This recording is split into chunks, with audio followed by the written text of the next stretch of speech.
For several years that I've listened to divorce cases, I can hardly pick up to 3 cases that really worth getting divorced for. Here is Impacttouch Random Life, and I welcome every one of you to spend these few couple of minutes with me as we deal this topic, divorce. Do you know I'll say a lot of divorce cases I've seen don't really worth getting a divorce for. If you're coming to the institution called marriage, you must come with a mindset that I'm not going to let go. Now, when you come into marriage with a mindset that you will let go if something goes wrong, definitely there are higher chances that marriage will not stand the test of time. Yeah. Either someone is cheating, or someone has a bigger goal, or someone doesn't fit into your dream again, or you feel someone is not providing enough, or is not becoming responsible in the family front, or she's not submissive, or he stopped loving after I had my children. Some way or the other, people get to the point that they think divorce is an option. Some will tell you this, that they believe there's somebody better out there. Yeah, there's always a better man or a better woman. You are meeting some of your friends or colleagues out there, and they are behaving so nicely and well, and you are wishing, if I had married my ex.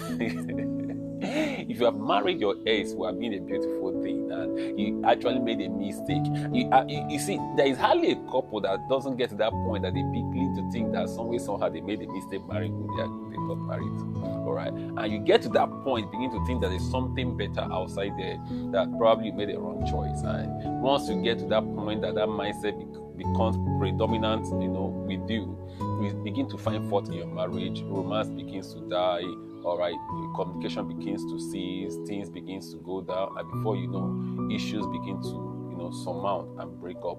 I basically want to say, why do people divorce? What brings people to the point of divorce? Because if you don't deal with the root cause, we'll keep on having issues of divorce in society. I believe that number one is that people get married without being prepared. Some people come into the institution called marriage with a mindset of enjoyment, of fun, of partying, of everything beautiful and good. So when they come and see the reality that marriage is a place that life tries you, life breaks you, and life makes you. And if you don't mature to embracing that reality, you will find yourself breaking in and breaking out of relationships. With a few people I've counseled over time, I've come to realize that people that go to divorce can actually resolve the issues. Now, when you see someone going to divorce, the truth is that they can resolve the issues. It is the unwillingness to resolve these issues that brings about divorce. If you have something you're doing and your partner is not okay with, there is nothing wrong in you taking correction. There is nothing wrong in you learning from it. Seriously, your partner say you are no more supportive. You are no more supportive. You are no more supportive. Is there any other way to say it? So what should you do? Is he not learning how to be supportive? Now, someone that needed money to do something, and the wife had a lot of money, and she wasn't bringing out the money, and somehow he got to discover the money that the wife had, and the thing broke the home. Okay, if you have money, why not bring it out? Foundationally, you understand that marriage is two different people coming together. They have a different background, different perspective to life. And the truth is that when you meet people, probably they are still at the ease period of their life, and their attitude in the face of adversity has not really blown to the maximum. And by implication, as people grow and mature and face the realities of life and marriage, it also changes them. And your ability to live with those people, deal with those people, understand those people, compromise while in that marriage helps to sustain and solidify your home. One of the basic reasons that breaks homes is that most couples don't anticipate the emergence of change. Marriage comes with change.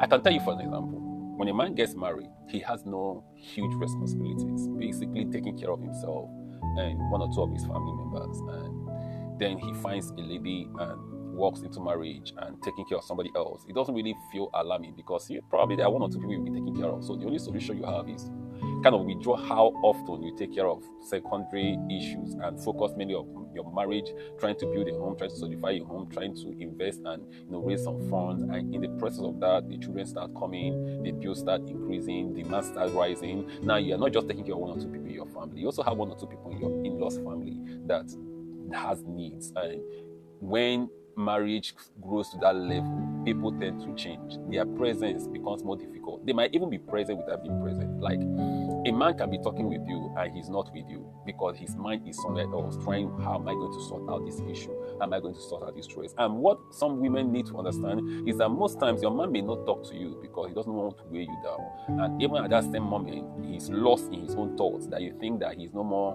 communicating with you. All right. And these are some things, one of the things that needs to be understood and dealt with in marriage for communication to be effective.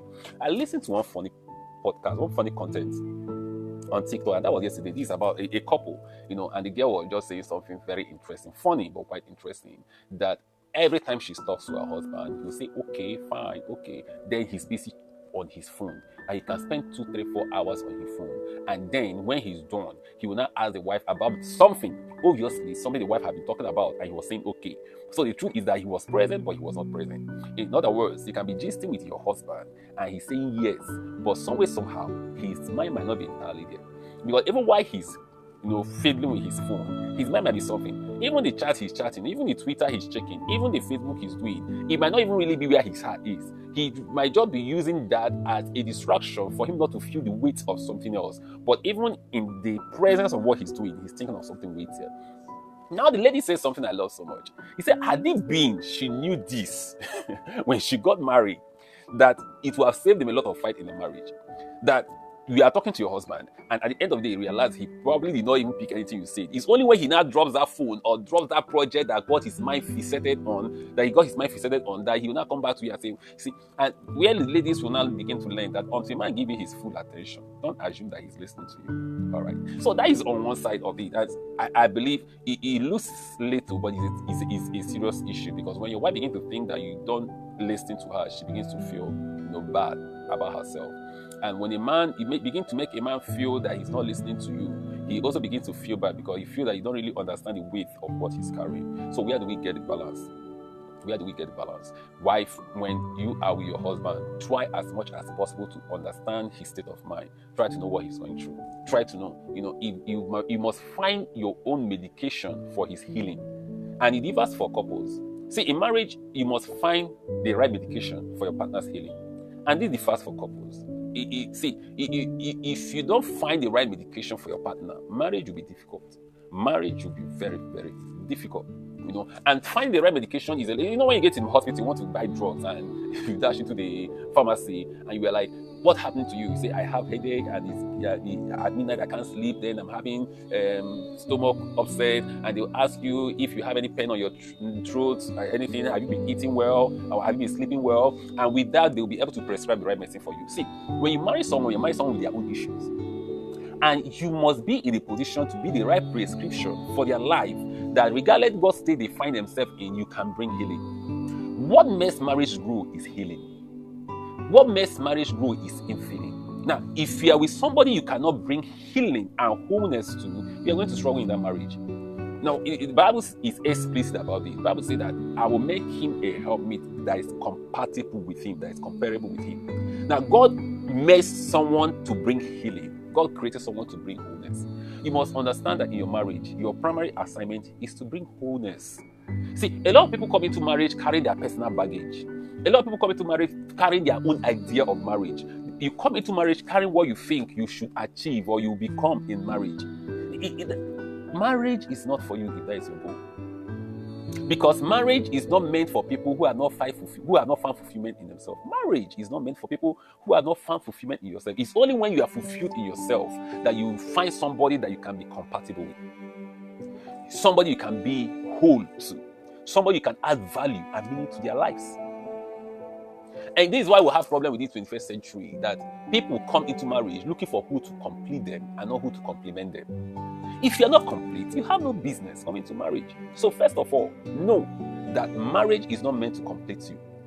Marriage is meant to complement you. if you're not bringing anything to the table, marriage should not be for you. Just respect yourself and stay single. You must be willing to bring healing to someone. Someone must wake up and you are the first person he or she wants to talk to of their issues. And the truth is that if your partner is not telling you about what he or she is going through, you are not doing enough in that marriage. You must understand. Okay? Another reason people divorce, like selfishness. People divorce because they are selfish. Yeah. If not that the Bible says that money is the root of all evil, I would have said that selfishness is the root of all evil. Because when you are self-consumed, you really not think about people. When somebody comes and says, my partner does not satisfy me sexually, it's because you are selfish. Yes. It's because you are selfish. When I was growing up, there's something my grandma used to do. I lost my mom very early. And those days, when they put food, there is Igbo, I'll translate it to English. If she has enough food for you to eat, when you are done, she will ask you, Irijupara. That means, are you well fed? When there is not enough food, she knows that the food she's serving you will never be enough. You still get hungry. She will now ask you, Imetupara. Imetupara simply means, have you tested the food? So, there are times in life that you operate in the realm of you have all you need. And there are times in life, all you need to do is to celebrate the fact that you have a bit of what you need. Marriage does not give you a full package of what you need at the home. Marriage gives you pieces of the things that you need. And you begin to magnify those pieces of those things you need and celebrate them and admire them and nurture them. They will blossom and give you the full package of what you desire. And the only constant factor in all this is time. Time is what brings a marriage from the place of little to the place of plenty.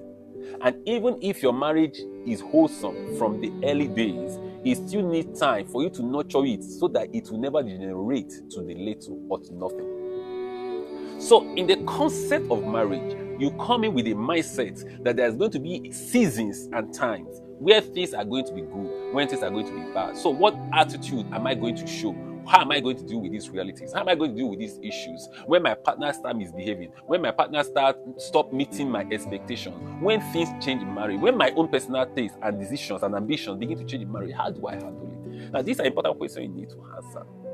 Because if you don't deal with them, it will deal with your marriage. Okay. So, if I'm not meant to be selfish, how do I deal with the selfish partner? Because at times, it's not that you are selfish. At times, it's that you are a good person, but you just have someone who is selfish. And how long are you going to take it in? Because we are humans. You might not have the grace to absorb everything, people bring in marriage. At times, you're married, it's easy to come to church and tell people, manage him, compromise, forgive, and let this thing. But how long will the person do something wrong for me to forgive them? You see, that is the place where grace comes in. That is where the place where prayer comes in. At times, God will need you the grace to keep on, even when you are physically tired. Jesus himself was speaking when he was on his way to the cross of Calvary. He said, this is not my will, but Lord, let your will be done. At times, you get to the point that you lose your will, you lose your tenacity, you lose that desire. But one beautiful thing is that you can always rely on God's grace, even when you have run out of your own strength. See, marriage might bring it to a point, is that it's not every marriage. Marriage will bring it to a point that you run out of your strength. And at that moment, all you need is to rest on God's grace. If you fail to rest on God's grace when you run out of strength, your marriage will crumble. And that's the reality of most marriages today, because they've simply run out of strength and they can't access God's grace because they are not looking beyond what they see. Now, I want to challenge you today. Whether you're in a relationship or you're already married and you have run out of strength, first of all, go back to God and know whether what you are doing, you are in the right course. That if you are single, if you are saying you need to go back to God, say, at times you are with somebody, you intend to get married to him or her, but there are some realities, things that begin to happen that begin to question your conviction. Now, when you come to that point, you run out of strength. When you run out of strength, you need to rest on God's grace. There was a lady that got married sometime, just like earlier this year or last year. A week to her marriage, she just called me on phone, said she's not getting married again. I said, what happened? He said, this one, his family, this one, my family, this one. And so he said that they have cancelled it, the father have cancelled it, and she's not wedding again. I said, calm down, just calm down. You see, when you get to that point, you suddenly run out of strength. But the truth is that you can rest on God's grace and seek the face of God about what he's saying at that moment. and it's something that can easily be resolved. But when you decide to run it with your own, yes, that you are offended, you are hurt, something happened, an agreement was reached which was not followed up on. But is that something sufficient enough to cause this kind of havoc that could end a marriage? The truth is that no. But when you learn to come out of self, to look at things from the bigger picture, you'll be able to mend some things that you yourself, being selfish, will never be able to deal with. So you need to ask God for grace. When you are at that point as a single person and you are with someone that you're beginning to question your conviction, you need to go back and rest on God's grace. God's grace can either make it work. God's grace can also make it not work. You know that it's not just the grace of God that makes marriages work. The grace of God can scatter marriages. And if you have listened to some people, I've had my personal experience, they will tell you that some relationship they got into, that they will have married somebody, but somewhere somehow is scattered, and today they are thankful that that relationship never worked, because some way God's grace spoke and scattered that relationship. Now, if you understand the place of grace, you understand it's not every relationship that ends that you need to go and start crying and wailing and say, when will I find another woman? When will I find another man? Some of the heartbreaks you had in life is God's divine orchestration to take you out from a future that you will not desire. All right? So you must learn how to rest on God's grace. And if you are married, you see, God's grace is the anchor on which every marriage stands. God's grace is the anchor. If you are married, the truth is that no matter how difficult a marriage is, you can decide to make it work. And this goes especially for the men. I think I'll round up here, but I need to speak with the men. Yes. You see, a woman can say she's not interested in marriage again, and it's just a phone call and she'll come back. But when a man says he's no more interested in marriage again, it takes a lot to bring him back. This is for men because I strongly believe that for any marriage to work, the man has a bigger role to play. And I just want to let you people know that the greatest gift you have in life as a person is to ensure you have a healthy and lasting home. There is nothing greater, there is no bigger achievement or success that you are married and you were able to raise your kids with your wife and you leave this earth as a successful family person. There is nothing that can amount to it. Marriage comes with storms, with challenges, with difficulties. And I believe that some of you that are in that spot now probably been cheated on, you've been lied to, you've been disappointed, you've been hurt, you are broken. You probably might have left that marriage. But the truth is that if you rest on God's grace, God can orchestrate a path to restore your home. Don't call it quits until it is quit. And that's the last work I'm leaving with you. Don't call it quit until it's quit. I always counsel people and I tell them, if you have made up your mind to leave a marriage, only tell yourself that for no reason will you regret in the future for making that decision. Even if you don't get married to some other person, that means the person you are leaving is actually a devil. But if the person you are leaving is not a devil, regardless how bad he or she is, with time, resting on God's grace, it might take years, it might take months, it might take seasons, but with consistency, you can restore your home. The most beautiful gift you can have in life is making a decision to stay with somebody and ensuring that come rain, come sunshine, you are willing to and committed to make it work until end towards part. Till I see you guys next week, my name is Impacttouch, and I trust that God will bless every marriage and make every single person hoping and trusting God for a fruitful marriage, for those dreams to come true for you. God bless you. I love you.